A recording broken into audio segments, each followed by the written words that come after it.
সিনেমায় দেখা যেত সাপে কাটা মৃত ব্যক্তিকে কলাগাছের ভেলায় ভাসিয়ে দেয়া হতো। সিনেমার সেই দৃশ্যই যেন রূপ নিল বাস্তবে।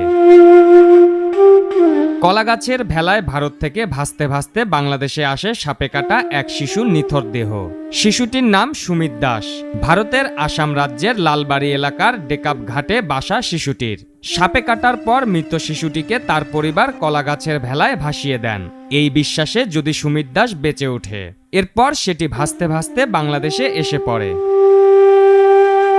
হৃদয় বিদারক এই দৃশ্য ধরা পড়েছে কুড়িগ্রাম সদরের দুধকুমার নদে, যেখানে কলাগাছের ভেলায় ভাসতে দেখা যায় এই শিশুটির নিথর দেহ।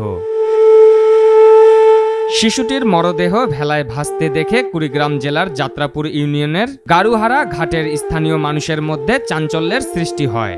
শিশুটিকে দেখতে দুধকুমার নদের পাড়ে ভিড় জমান লোকজন। কলাগাছের কয়েকটি গুড়ি ও চাটাই দিয়ে তৈরি ভেলার উপর ৬ বছরের সুমিতের মরদেহ সাদা চাদর, গোলাপি রঙের মশারি ও পলিথিনে ঢাকা ছিল, শুধু মুখ খোলা ছিল।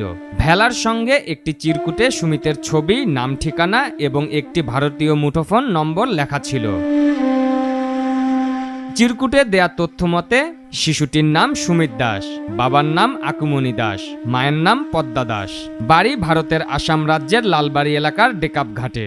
পরবর্তীতে চিরকুটে দেয়া নম্বরে যোগাযোগ করেন স্থানীয়রা। কল দিলে অপর প্রান্তে অঙ্কু দাস নামের এক ব্যক্তি নিজেকে সুমিতের মামার পরিচয় দেন। তিনি জানান ১০ জুলাই সুমিত সাপের কামড়ে মারা যায়। এরপর তাকে কলাগাছের ভেলায় ভাসিয়ে দেওয়া হয় এই বিশ্বাসে যদি শিশুটি বেঁচে ওঠে। পারভেজ মোশাররফ,